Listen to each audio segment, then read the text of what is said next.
Bismillahirrahmanirrahim. Assalamualaikum warahmatullahi wabarakatuh. Alhamdulillahilladzi allafa baina qulubina fa asbahna bi ni'matihi ikhwana. Asyhadu an la ilaha illallah wahdahu la syarikalah wa asyhadu anna Muhammadan abduhu wa rasuluhu la nabiyya wa la rasula ba'dah. Allahumma salli wa sallim wa barik ala Muhammadin wa ala alihi wa ashabihi wa man tabi'ahum bi isani ila yaumil qiyamah. Allahumma inna nas'aluka hubbaka wa hubba man yuhibbuka wa hubba amalin yuqarribuna ila hubbika. Allahumma la sahla illa ma ja'altahu sahla wa anta taj'alul hazna idza syi'ta sahla. Shadaqallahul azim wa shadaqa rasul karim wa nahnu insyaallah ma syahidin. Pertama dan yang utama, senantiasa kita memanjatkan rasa syukur kita kepada Allah atas segala limpahan nikmat dan karunia-Nya. Di kesempatan pagi hari ini kita dipertemukan di tempat ini. Shalawat salam semoga Allah subhanahu wa ta'ala senantiasa melimpahkannya kepada kedua hasanah kita, yakni habibana wa nabiyana Muhammad sallallahu alaihi wasallam.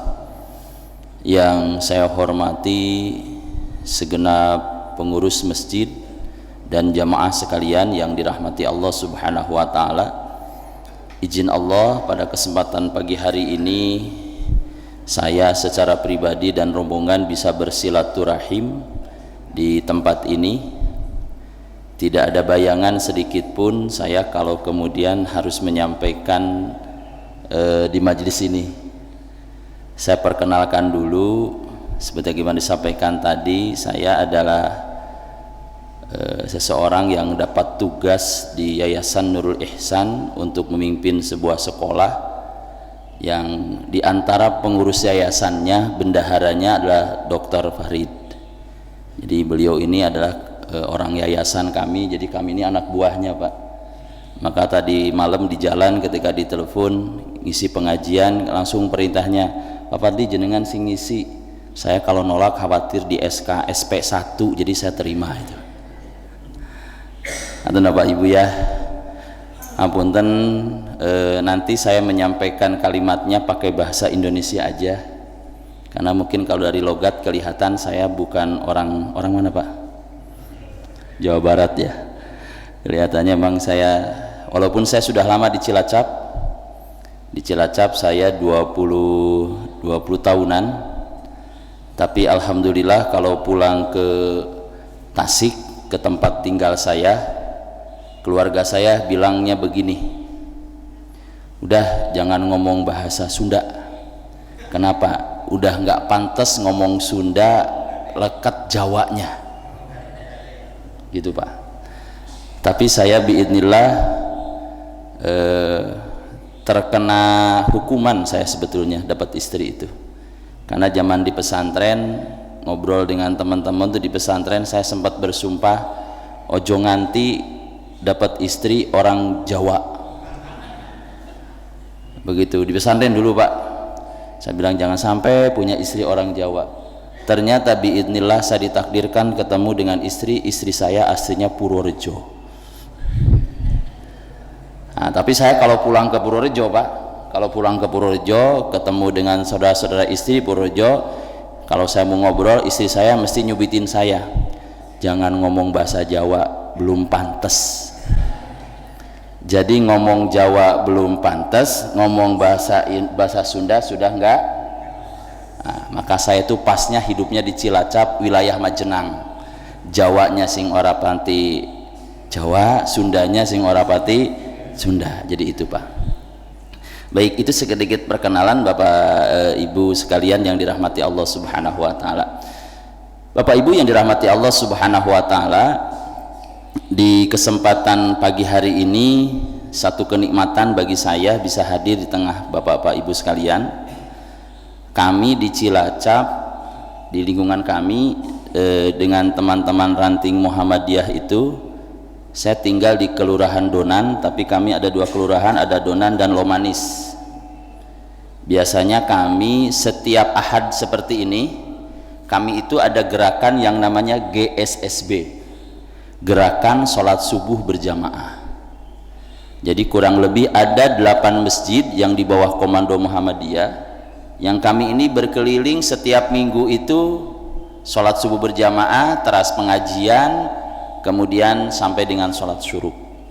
Itu kami setiap pekan seperti itu, dan alhamdulillah saya termasuk yang mendapatkan jatah setiap pekan kedua keliling. Jadi masjidnya nggak ada yang besar sih, masjidnya kecil-kecil gitu ya, tapi alhamdulillah konsisten ya. Usianya tidak jauh seperti bapak-bapak yang hadir di sinilah, mungkin generasinya itu.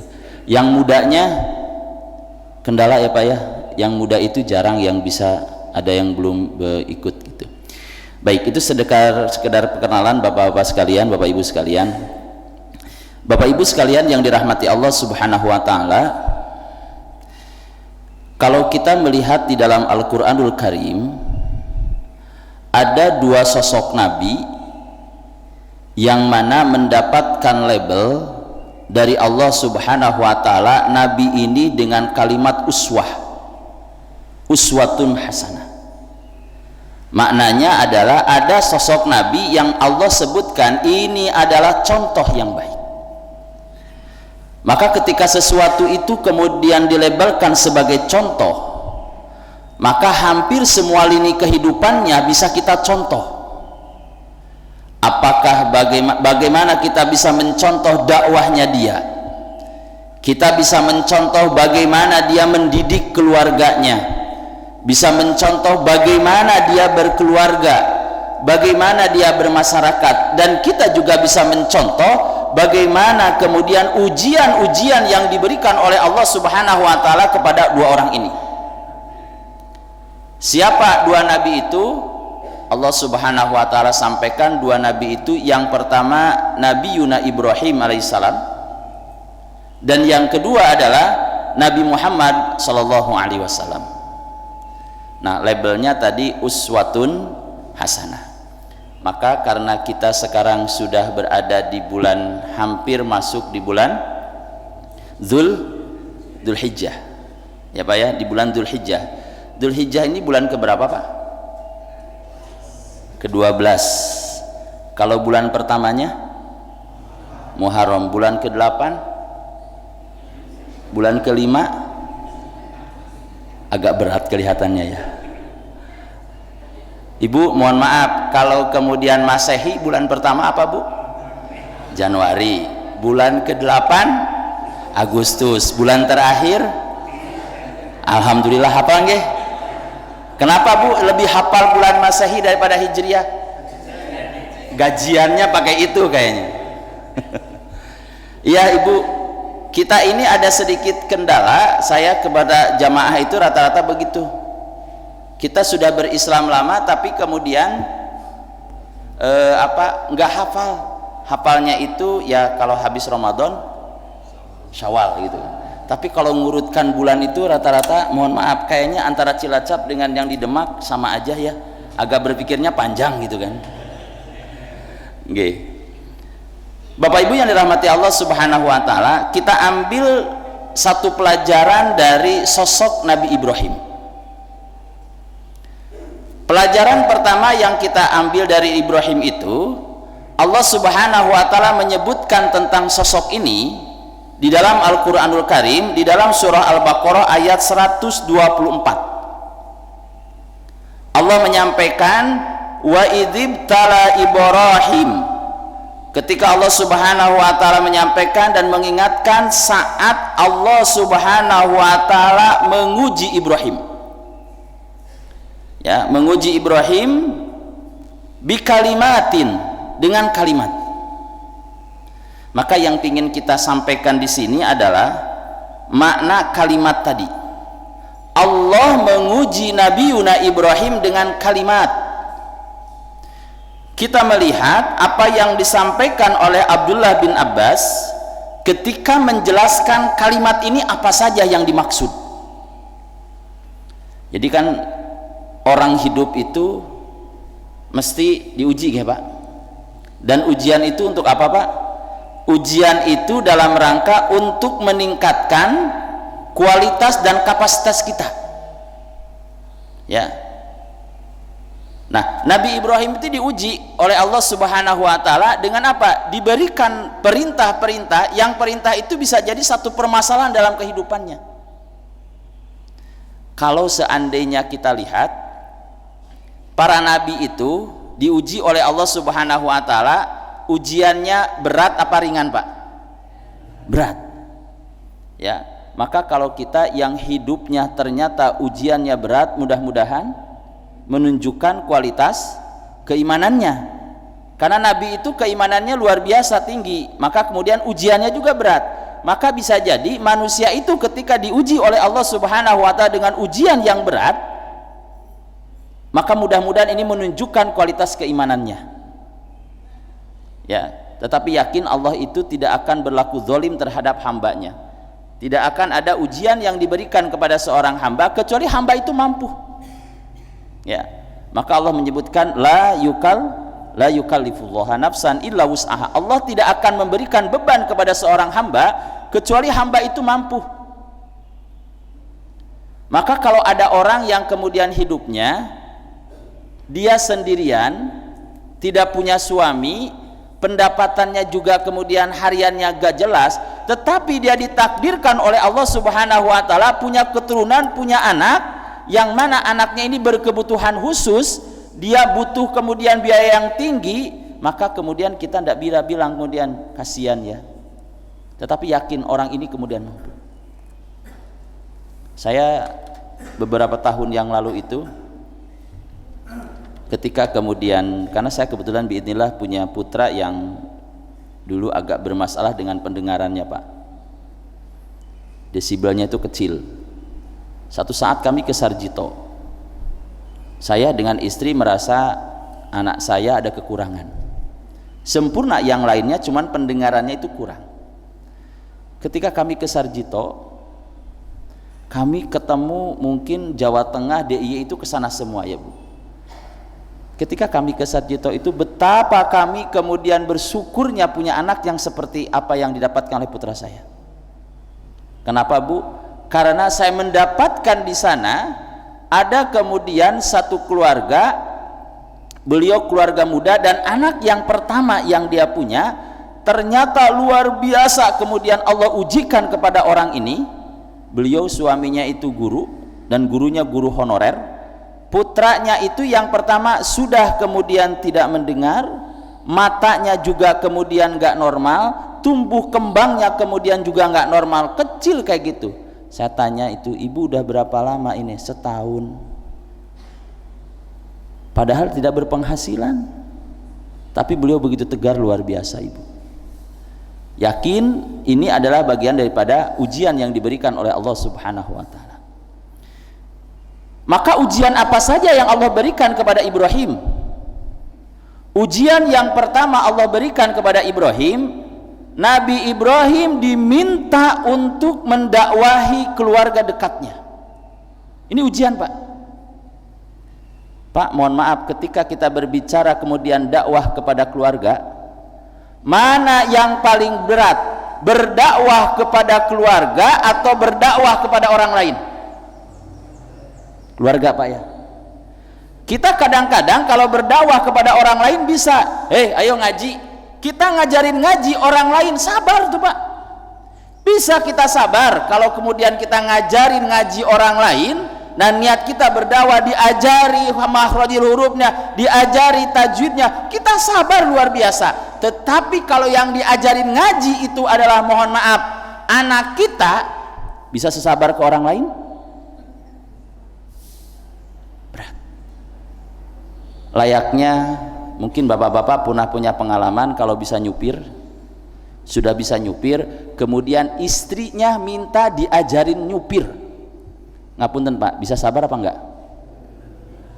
Padu Pak. Ya.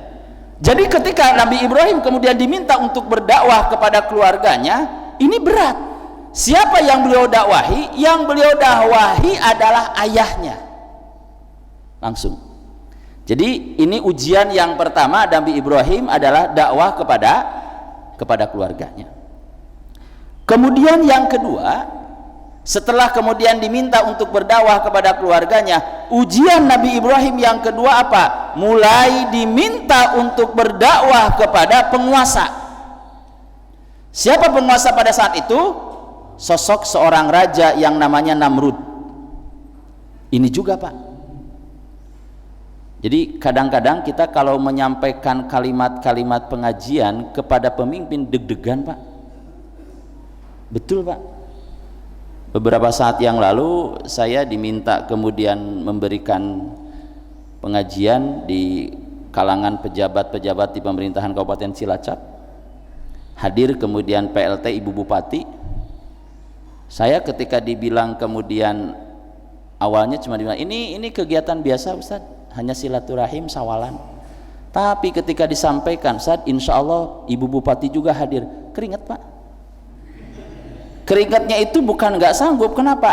Berat Pak menyampaikan kalimat itu. Ya, menyampaikan kalimat itu. Maka tidak semata-mata kemudian Allah menyebutkan bahwasannya ketika Allah memerintahkan Ibrahim untuk berdakwah kepada Namrud, kecuali itu berat. Kalau ringan nggak bakal diperintahkan. Ya, jadi ini ujian yang kedua. Ujian yang kedua yang disampaikan oleh Allah kepada Ibrahim, diminta untuk mendakwahi Namrud. Saya tidak akan jelaskan bagaimana akhirnya, karena nanti intinya bukan di sini.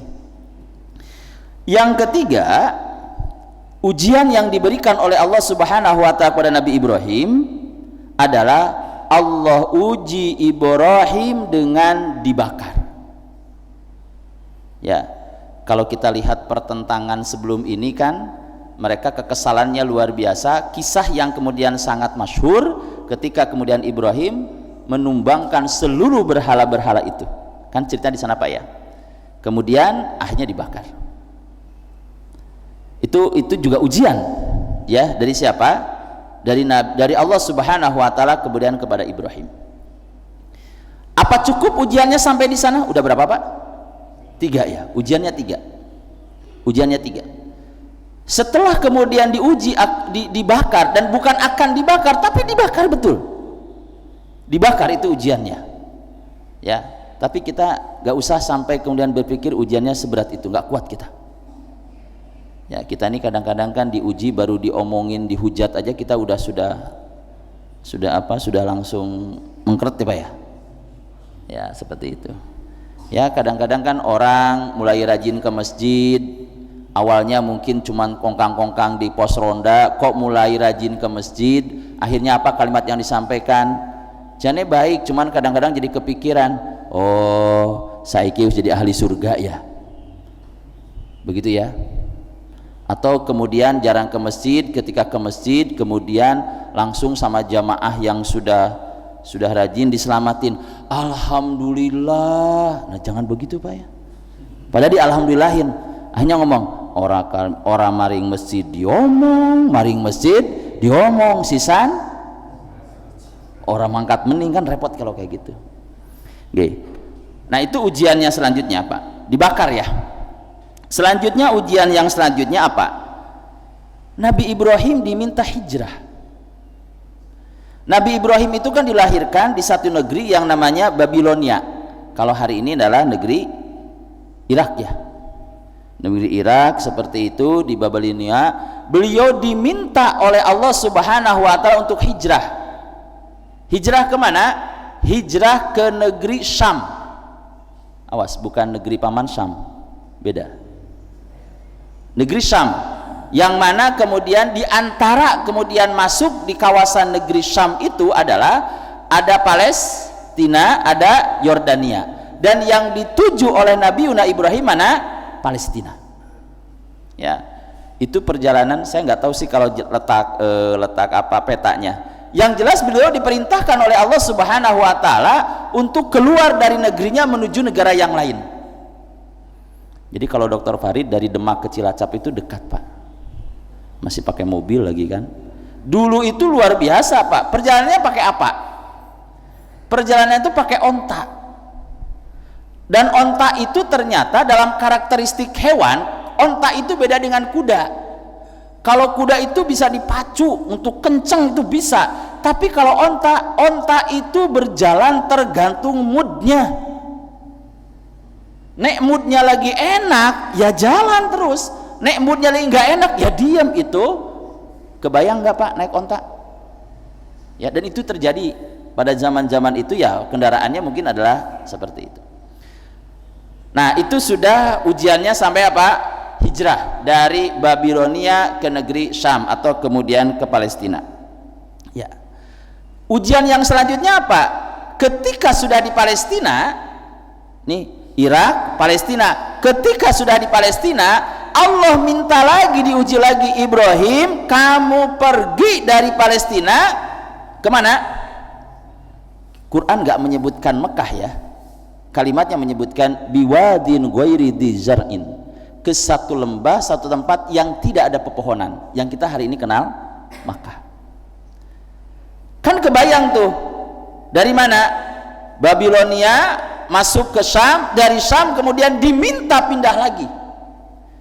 Itu kalau kita mungkin manusia kesel, suruh gini pindah lagi, mesti kesel Pak ya, seperti itu.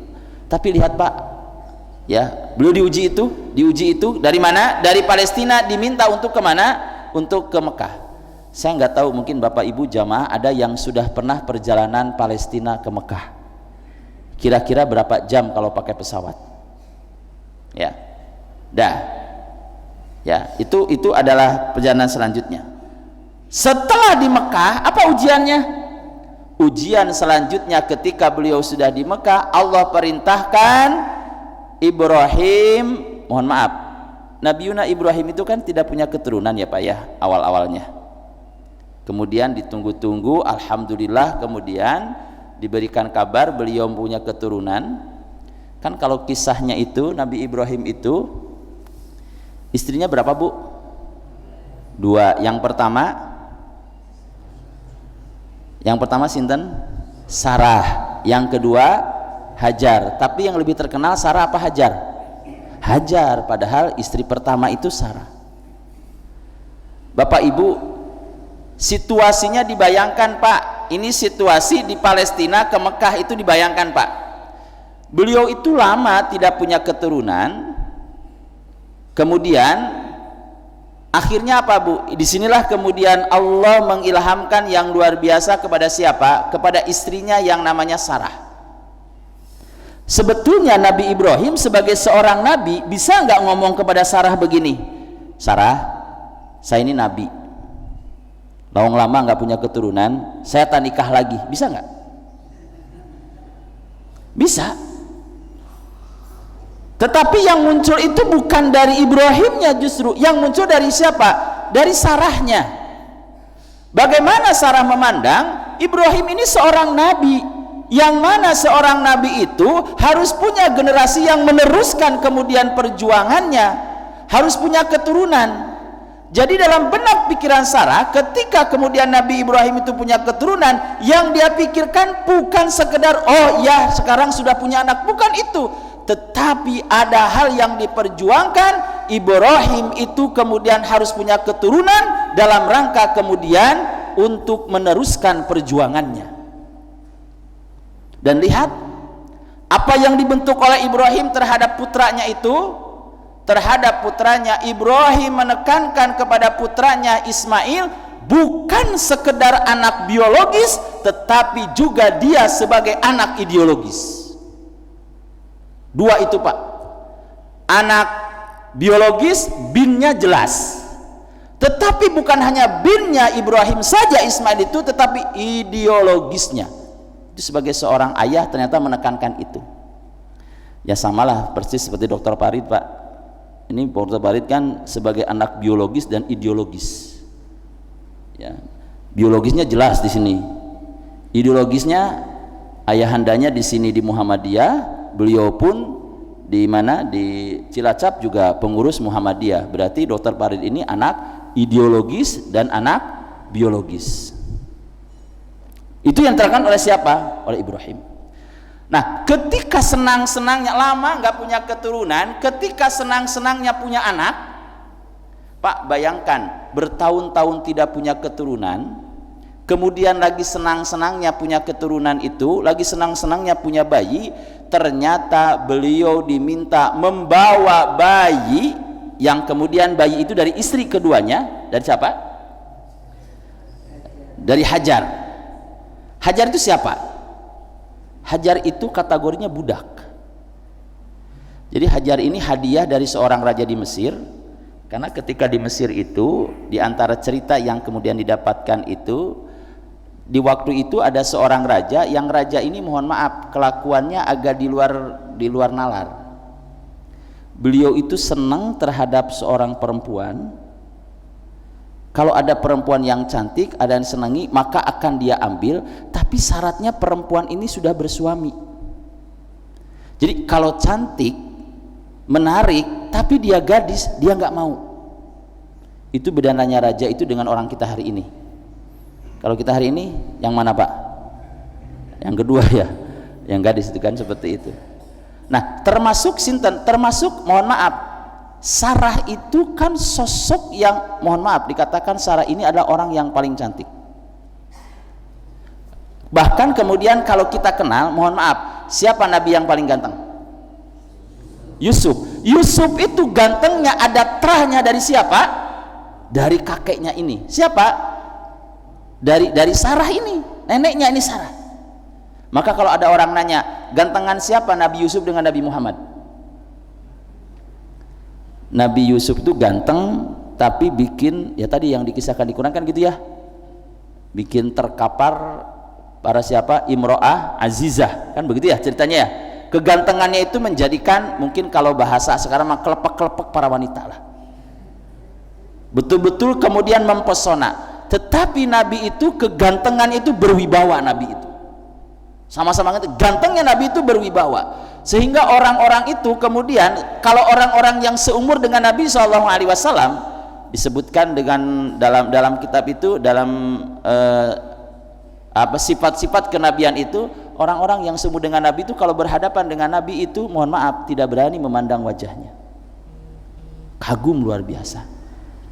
Jadi yang menceritakan tentang Nabi itu wajahnya gimana, rata-rata itu sahabat-sahabat yang masih kecil gitu ya usianya, itu Nabi. Jadi Nabi itu ganteng tapi berwibawa ya. Kalau Yusuf ganteng, istilahnya apa ya, mempesona mungkin ya. Jadi begitu ya. Nah, lagi senang-senangnya itu diminta kemudian anaknya yang diidam-idamkan, istrinya yang telah memberikan keturunan, hidup bersama di Palestina antara Sarah dengan Hajar itu. Ini Allah menskenario yang luar biasa. Setan itu mesti akan muncul, nanti ada cemburu, ada segala macam, maka Allah perintahkan Ibrahim, bawa istrimu dengan anakmu pindah kemana? Ke Mekah. Kisah terakhir setelah di Mekah apa ujiannya? Diminta untuk menyembelihnya. Coba Pak bayangkan, apa sejarah Ibrahim itu sampai seperti itu Pak ujiannya. Ada yang Bapak Ibu yang hari ini ujiannya seperti Ibrahim? Bukan ukurannya kita ini imannya ya, seperti, dan jangan berharap seperti itu, nggak kuat. Setelah ujian ini Allah tidak berikan ujian lagi kepada siapa? Kepada Ibrahim. Nah Bapak Ibu sekalian yang dirahmati Allah, lihat kalimatnya dalam ayat itu, apa yang disampaikan oleh Allah Subhanahu wa Ta'ala ketika kemudian berbicara Ibrahim itu kemudian diuji bi kalimatin ya. Allah uji Ibrahim itu dengan apa? Dengan kalimat. Lihat, bi kalimatin, apa Allah sampaikan? Ujian-ujian yang diberikan oleh Allah yang tadi disebutkan itu berat semuanya, sampai terakhir kemudian diminta kemudian oleh Allah Subhanahu wa Ta'ala untuk menyembelih putra tercintanya. Ternyata Allah sampaikan fa'atammahun, Ibrahim bisa melaluinya semua ujian itu dengan sempurna. Itu Bu. Nah, maka kita hari ini Ibu akan belajar bagaimana caranya. Itu kan ujian keluarga semua Pak, ujian suami istri semua, ujian keluarga. Pertanyaan besarnya, bagaimana sosok Ibrahim ini dengan istrinya, dengan keluarganya, dengan anaknya diberikan ujian yang luar biasa besar seperti itu, kok bisa lulus? Ini kita belajar dari sini. Walaupun bisa jadi nanti kita sama Pak, akan diuji. Pak, mohon maaf, ada nggak Bapak yang hari ini hadir di sini tidak punya masalah? Ada nggak Pak orang yang hidup nggak punya masalah? Jadi kalau ada yang bilang, alhamdulillah Ustadz saya mah tidak punya masalah, itu sudah masalah Pak. Karena orang hidup pasti menghadapi masalah. Orang hidup itu pasti menghadapi masalah, entah apapun, kemudian sekecil apapun, kemudian masalah. Ya, bisa jadi ibu hari ini ada yang bermasalah. Kenapa? Niatnya mungkin Arab berangkatnya tepat waktu, tapi ibu kemudian muter-muter sampai 10 menit cariin kaos kaki di mana, kaos kaki di mana, itu masalah. Ya kan? Bapak juga ada yang niat, ada pengajian, iya saya niat subuhan di masjid, ternyata terlambat datangnya, bisa jadi Pak, itu masalah. Maka kita kategorikan hidup adalah masalah. Maka kalau hidup itu masalah, setiap orang yang hidup harus siap menghadapi masalah. Kalau tidak siap menghadapi masalah, maka jangan apa iya? Itu Pak ya, kalkulasinya begitu. Baik, ibu bapak yang dirahmati Allah, mohon maaf Bapak Ibu, sampai sini bisa dipahami yang saya sampaikan? Jadi cerita masalah dulu nih, kita pasti juga akan masalah, dan Bapak nggak usah bercerita, hati-hati Pak bercerita masalah ya. Bercerita masalah, curhat itu hati-hati ya. Saya curhat hati-hati. Saya biasanya kemudian ada konsultasi keluarga itu. Di antara nasihat saya itu kepada keluarga suami istri yang punya masalah, apalagi kalau istri itu kemudian bekerja, itu di rumah kalau ada masalah saya bilang, hati-hati kalau di rumah dengan suami ada masalah, jangan sampai salah curhat, terutama jangan sampai curhat dengan lawan jenis. Berat itu. Kenapa? Orang itu ketika curhat kepada seseorang, dan kemudian curhat pertama sih biasa, curhat kedua rasanya mulai ada solusi, curhat yang ketiga dia mulai nyaman. Maka mohon maaf, kalau kemudian kesempatan selanjutnya dia ada masalah dengan pasangan hidupnya, dia ada masalah dengan suaminya, maka dia pingin segera ketemu dengan teman curhatnya ini. Itu lambat laun nanti beda lagi itu ceritanya. Begitu ya Pak Ibu ya. Maka hati-hati. Curhat yang paling enak dengan siapa? Pokoknya Bu, ada istilah, wah ini mah Ustadz teman dekat. Bu, mohon maaf, walaupun itu teman dekat, kalau Imam Ali bilang apa? Kita jangan sampai membuka rahasia habis-habisan hatta ke teman dekat sekalipun. Rahasiamu itu tawananmu. Kalau Bapak bercerita semua tentang hidup Bapak dengan teman Bapak, emang mau selamanya baik? Saat nanti terjadi sesuatu dengan teman baik Bapak itu, maka teman baik Bapak itu udah tahu semuanya tentang Bapak, dikeluarkan deh semuanya. Maka Imam Ali bilang apa? Rahasiamu adalah tawananmu, maka jangan dibicarakan sembarangan kepada orang. Oke, ngaten Bapak Ibu. Baik, Ibu Bapak, apa pelajaran yang pertama yang bisa kita ambil? Yang dilakukan oleh Ibrahim itu apa? Yang dilakukan oleh Ibrahim terhadap ujian-ujian ini sehingga bisa lolos apa? Beliau senantiasa kemudian menyampaikan hal yang pertama dengan doa. Ya, doa.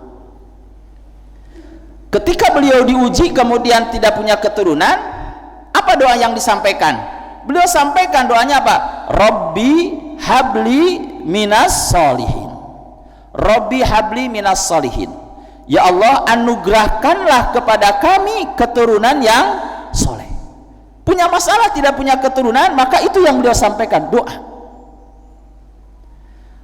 Dan ketika sudah punya keturunan itu, apa yang beliau kemudian inginkan? Tadi yang saya sampaikan di awal, beliau menanamkan nilai-nilainya yang luar biasa agar anaknya tidak sekedar anak biologis tetapi juga anak ideologis. Maka doanya dipanjatkan kepada Allah Subhanahu wa taala. Apa doanya? Rabbij'alni muqimas salati wa min dzurriyyati. Beliau bercerita meminta kepada Allah, ya Allah, jadikanlah kami orang-orang yang menegakkan salat, begitu juga anak keturunan kami. Itu kan ideologisnya di sana. Ini kaitannya dengan masalah doa. Jadi doa ini menjadi hal yang luar biasa. Kenapa? Karena tidak ada yang bisa merubah takdir kecuali doa. Maka jangan menyepelekan urusan-urusan doa. Jadi Bapak Ibu sekalian, pelajaran pertama yang dilakukan oleh Ibrahim dalam rangka kemudian mendapatkan ujian-ujian dari Allah itu apa? Doa. Ya, doa. Dan selaras ketika Nabi SAW menyampaikan ketika kita punya masalah suruh apa Pak? Wasta'inu bis-sabri was-shalah. Ya, bis-sabri was-shalah. Mintalah engkau pertolongan kepada Allah, sabar dan kemudian salat. Dan makna salat itu apa Pak? Doa. Salat itu dimaknai juga adalah doa. Hari kemarin saya habis taklim itu didatangi oleh 3 orang, 1 kakaknya, 1 adiknya, suami istri Pak. Apa yang dia ceritakan? Dia cerita itu intinya adiknya ini mau bubar keluarganya, Saya tanya, masalahnya apa sih sampai bubar? Istrinya bilang, Ustadz mohon maaf, suami saya nggak sembuh-sembuh seneng judi online. Ini penyakit sekarang Pak. Jadi jangan bilang, oh pos kamling mas sekarang mah nggak ada orang yang nongkrong di pos kamling, judinya di kamar sekarang Pak. Ini betul-betul terjadi Pak. Kok bisa Mbak? Iya Ustadz, dia bilang katanya dulu mau berubah. Pokoknya dia bilang tak dulu begini, kalau besok saya judi lagi, talak saya jatuh kepada kamu. Diulang lagi, bener kan jatuh Pak talaknya. Nah seperti itu. Saya telusuri, kemudian saya tanya, Mbak mohon maaf, saya tanya cuma satu aja, Mbak di rumah suami dan istri, Mas mohon maaf, Mas di rumah sholat enggak? Geleng. Istrinya tanya, Mbak sholat enggak di rumah? Kadang-kadang, sholat tuh kadang-kadang. Saya bilang, pokok permasalahan keluarga jenengan di sini. Selama jenengan tidak berdisiplin dengan masalah sholat, maka sulit kemudian keluar dari masalah seperti ini. Jadi nguraikan ngomongin apapun nggak bisa keterima, long pokok masalahnya di sana. Long sing wis sholat juga kadang-kadang ada ya Pak ya urusannya. Kenapa? Karena urusan keluarga itu, ngapunten, urusan keluarga itu setan tidak akan berhenti menghancurkan keluarga. Jadi prestasi terbesar setan itu Pak bukan kemudian menghalangi manusia nggak sholat, itu kecil prestasinya. Ketika ada manusia yang kemudian membunuh saudaranya, setan dianggap itu prestasi biasa. Tetapi kalau dia melaporkan hari ini dia telah berhasil memisahkan 2 manusia yang diikat dengan kalimat syahadat, dia bubar, dia cerai, maka dia berpesta pora. Kenapa? Ini keberhasilan yang tertinggi. Maka dengan kalimat ini Bapak Ibu, kita berkeluarga tidak ada yang menjamin walaupun pernikahannya mungkin sudah 30 tahun bisa cerai. Bisa Pak. Satu hari datang ke rumah saya 2 wanita, yang satu usia 25 tahun, yang kedua usia 55 tahun, tetangga. Ibu kira-kira kalau usia 25 tahun dengan 55 tahun mau konsultasi keluarga, kira-kira yang bermasalah yang usia berapa? 25 apa 55? Orang semua bilang 25, ternyata salah. Yang bermasalah yang 55 tahun dia umurnya, berkeluarganya sudah hampir 30 tahun, dia bilang apa? Ustadz, keluarga saya sekarang di ujung tanduk, suami saya minta cerai. Padahal 55 suara apalah 55? Gulet apa mending 55? Tapi ternyata itulah Pak. Ya, setan itu seperti itu. Maka Bapak Ibu, kekuatan apa yang pertama Ibrahim? Doa. Kekuatan Ibrahim doa. Yang kedua apa? Kenapa Ibrahim itu bisa lolos dengan semua ujiannya? Karena yang dibangun oleh Ibrahim adalah apa? Beliau membangun perspektif positif terhadap pasangannya. Bapak Ibu lihat, Nabi Ibrahim itu mengantarkan Ismail ke negeri Makkah itu 0 tahun. Ketika kemudian 0 tahun itu, saat beliau ketemu lagi, itu usia Ismail berapa? Usia Ismail itu 13 tahun. Pak, bayangkan, tapi kan Ismail dengan Hajar kan hidup, Pak. Tetapi ketika kemudian, mohon maaf, Ibrahim datang saat usia Ismail itu 13 tahun, kemudian dia menyampaikan, inni ara fi manami bi adbahuka, wahai anakku, sesungguhnya aku mimpi, dalam mimpiku itu ada Allah memerintahkan aku untuk menyembelihmu. Fandur, bagaimana menurut pendapatmu? Jawabannya apa? Ada penolakan? Enggak. Apa jawabannya? Silahkan engkau lakukan. Pak, Bu, penerimaan Ismail bisa seperti ini, padahal dengan ayahnya berpisah kemudian 13 tahun, kok bisa anak ini menjurikan jawaban yang soleh? Itu atas pendidikan siapa? Ibunya siapa? Hajar. Sehingga ketika datang kesolehannya luar biasa seperti itu. Dan lihat Ibu, disinilah keberhasilannya apa? Hajar membangun perspektif yang positif tentang siapa? Tentang sosok ayahnya. Di dalam Al-Quran itu ada 17 kali dialog antara orang tua dan anak. 17 kali. 2 kali itu dialognya anak dengan ibu. Ya, 2 kali. Kemudian 14 kali itu dialognya bapak dengan anak. Lihat Pak, dari rank ini menunjukkan apa? Betapa posisi seorang ayah itu menjadi sangat penting dalam pembentukan karakter anak. Maka kalau seorang ayah yang tidak pernah ngobrol, tidak pernah dialog, tidak pernah kemudian berkomunikasi dengan anaknya, berat untuk dibentuk menjadi anak yang soleh. Kenapa? Dominasi ayah itu besar dibandingkan dengan ibu. Ya, itu dialog. Tentu dialognya yang berkualitas. Ya, jadi ayah itu perlu hadir. Terus bagaimana kemudian kita lihat Ibrahim ini? Ini kalau Ibrahim ini kalau era sekarang mungkin disebutnya LDR-an, Pak. Satu di Palestina, satu di Mekah. Tapi bagaimana ini bisa mendidik anak yang soleh? Hajar membangun perspektif yang positif terhadap siapa? Terhadap Ismail. Kadang kita ini anak kita menjadi ngelunjak, anak kita tidak hormat kepada bapaknya. Itu gara-gara si ibu tidak membangun perspektif yang positif terhadap siapa? Terhadap suaminya. Kalau umpamanya bapak nggak kelihatan di rumah, ditanya, Bu, bapak mana? Lah, bapakmu biasa, paling nongkrong. Kira-kira disebutkan gitu perspektifnya positif apa negatif? Ya. Ketika berbicara masalah uang umpamanya, Bu, saya minta uang. Ini perspektif, Pak. Perspektif dibangun. Kadang mungkin si ibu itu punya penghasilan, punya gaji, punya uang. Ketika anaknya minta, kemudian kita minta begini, Bu, saya minta uang. Yes, nih buat kamu. Ibu nggak ngomong ayah. Lah, ngapain ngomong ayah? Long yang dapat juga ibu. Ayah itu nggak pernah ngasih uang belanja sama ibu. Semuanya ibu. Perspektif yang dibangunnya negatif. Maka jangan salahkan putra ibu yang sering ibu bilang begitu, besok dia tidak menghargai ayahnya. Kenapa? Kan di mata dia ayahnya sudah nggak ada apa-apanya. Siapa yang merusak? Ibunya. Halo, bisa diterima ini? Ya.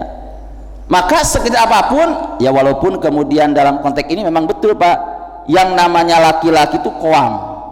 Nama laki-laki itu adalah pemimpin, maka posisikan sebagai pemimpin, dihargai. Insya Allah yang luar biasa itu seorang suami kepada seorang istri. Si istri ini kalau kemudian, mohon maaf ya, istri itu taat sama suami, kalau tidak berpenghasilan bergantung kepada suami, taat wajar nggak? Wajar, lawan kehidupannya bergantung kepada siapa? Suaminya. Tetapi yang luar biasa itu kalau dia berpenghasilan, bahkan penghasilan si istri itu lebih besar daripada suami, tetapi dia tetap kemudian menghargai suaminya sebagai pemimpin, menghargai betul, maka insya Allah ketika seperti ini si istri ini kemudian mulia. Jangan kadang-kadang begini ya, bapaknya lagi nyapu di depan rumah, tahu-tahu datang mobil dari dealer motor, mobil bawa motor dealer. Assalamualaikum Pak, ya ngapunten, rumahnya Pak Budi? Oh iya Pak, mohon maaf saya nganter motor. Pak Budi bingung, motor? Salah Mas, saya nggak beli motor. Iya Pak, ini betul alamatnya kok ini. Enggak lah, enggak salah. Ibunya datang di dalam rumah, ada apa Pak? Bu, iki salah nasi ngirim motor. Oh motor dikirim, udah Pak diambil aja, itu ibu yang beli. Mohon maaf, Bapak sebagai laki-laki ketika kondisi seperti itu tersinggung apa bersyukur?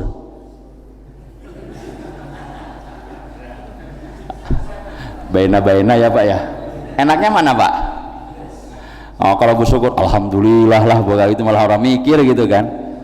Itu Bu ya. Jadi mohon maaf, perspektif positif tentang siapa? Tentang pasangan itu penting dibangun. Walaupun ibu kemudian yang mengeluarkan uang, ketika putra ibu itu kemudian minta uang, Bu, saya minta dikirimin uang. Ya sebentar ya, nanti ngomong bapak dulu. Kalimat sebentar ibu bilang nanti ngomong bapak, berarti ibu lagi membangun perspektif positif tentang pasangan ibu, dan itu depan anak-anak. Ya, seperti itu. Sama tuh Pak, jatuhnya seorang ibu di hadapan anak juga gara-gara bapak bisa jadi. Ibu kayak orangnya kayak ngomel baik. Pak, ibu ngomel baik. Dikit-dikit ngomel. Kata bapak, kamu tuh baru berapa? Bapak dari dulu. Ki berat. Perspektifnya nggak dibangun positif. Kalau dibangun positif gimana? Iya, ibu ngomong gitu kan ibu capek. Yang dibangun positif. Halo Bapak, senyum dan ketawa itu lagi ngetawain siapa Pak? Apa Bapak termasuk dan ibu pelaku? Wallahu a'lam bishawab ya. Jadi apa Bu? Perspektif positifnya yang kemudian dibangun Pak, seperti itu. Ya dibangun. Dan inilah kemudian keberhasilan siapa? Keberhasilan Ibrahim terhadap Ismail. Kenapa? Karena memang membangunnya seperti itu. Mungkin bapak ibu yang dapat amanah dari majelis mungkin sering pergi keluar rumah, meninggalkan rumah karena ada harus berdakwah ke daerah kemana. Itu kan anak mesti nanya, ya, nanya anak itu. Ini bapak kemana sih Bu? Biasa. Jangan ngomong biasa. Ada penyampaian. Oh bapak lagi dakwah menyampaikan ini. Berarti membangun perspektif positif. Pak, bukan waktu yang sebentar. Kalau tadi 13 tahun, bagaimana membangun perspektif positif seorang Hajar terhadap siapa? Terhadap Ibrahim itu. Bukan waktu yang sebentar. 13 tahun. Kita makan ada lagunya Pak ya, baru 2 kali nggak lebaran aja diomong Simton. Bang Toyib kan baru 2 kali lebaran Pak, udah nggak perspektifnya, udah nggak positif. Ya, nggak pulang-pulang sih seperti itu. Nah Bapak Ibu, jadi ini yang kedua, Ibrahim dan Ismail berhasil karena perspektif positif. Yang ketiga apa Bu? Bapak Ibu, yang ketiga adalah yang menjadi kata kunci Ibrahim bersama keluarga bisa melampaui ujian Allah Subhanahu wa Ta'ala karena beliau menerima dengan tulus ketentuan Allah Subhanahu wa Ta'ala, sehingga dia bahagia Pak. Jadi bahagia itu kata orang sederhana ya. Kata orang sederhana, bahagia itu. Mohon maaf, kata nggak tahu kalau di sini ada nggak? Tetangga saya itu banyak yang mainan dara. Pilot Pak, dara itu mainan dara itu. Kapan dia bahagia? Bahagia itu kata dia kalau ngelepekin merpati, itu bahagia banget Pak. Kata siapa? Kata orang yang suka naikin. Bagi bapak-bapak yang senang ngerokok sama kopi, maka bahagia itu apa? Pagi-pagi nonton TV, ngopi, karo ngerokok, bahagia banget. Ya begitu ya. Bagi ibu bahagia itu apa Bu? Mungkin ibu bahagia itu ya bahagialah kalau kemudian belanja dapat diskon, itu bahagia banget. Tapi istri saya unik Pak. Istri saya itu bilang, bahagianya kapan Pak? Istri saya itu bahagia kalau mendengar suara saya. Dengar suara saya udah bahagia. Saya tanya, ibu dengar suara bapak bahagia enggak? Bahagia Pak, tenang Pak. Bahagianya yang mana? Iya Pak, bahagia karena saya datang assalamualaikum, kemudian tak bisikin di telinganya, mi wis tak transfer 2 juta. Bahagia nggak Bu?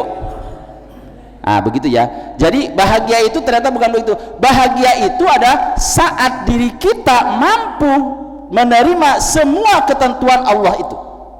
Saat itu kita akan bahagia. Dan saat kita pada posisi menerima itu, Allah bisa jadi kalau kita punya masalah, Allah akan berikan jalan keluar. Lihat yang dipraktekkan oleh siapa? Yang dipraktekkan oleh Hajar. Nggak sederhana Ibu. Hajar datang ke kota Mekah, tempatnya tandus, nggak ada orang, dia dibekalinya sedikit. Ketika sudah sampai di tempat itu, Ibrahim langsung balik kanan pulang ke Palestina. Lihat kalimat yang disampaikan oleh Hajar apa? Ibrahim, apakah engkau meninggalkan kami di sini karena perintah Allah? Ibrahim nggak ngelirik sedikit pun, dia nggak melihat wajah anak dan istrinya, khawatir dia tidak bisa meninggalkannya. Ibrahim cuma bilang, bala, iya. Maka lihat apa? Keyakinan yang luar biasa atas diri Hajar. Kata Hajar, kalau seandainya itu atas perintah Allah, niscaya Allah tidak akan membiarkan hambanya dalam kesulitan. Jadi kesiapan menerima itulah. Dan lihat apa Ibu? Beliau yang berusaha turun naik nyari air, usahanya luar biasa, anaknya disimpan, dan ternyata mohon maaf Ismail kecil hanya menggerakkan kakinya. Yang naik turun Sofa dan Marwah itu adalah siapa? Hajar, capeknya luar biasa. Ismail hanya menghentakkan kakinya, keluar dari kakinya kemudian air, yang air itu kemudian menjadi kehidupan yang selanjutnya di negeri itu, yang air itu kemudian dikenal dengan air Zam-Zam, yang artinya Zam-Zam itu kumpul dan tidak pernah habis. Baik, sesuai dengan amanah sampai jam 6 lebih 2 menit saya kira cukup. Terima kasih yang disampaikan, mohon maaf segala kekurangan. Billahi taufiq wal hidayah. Wassalamualaikum warahmatullahi wabarakatuh.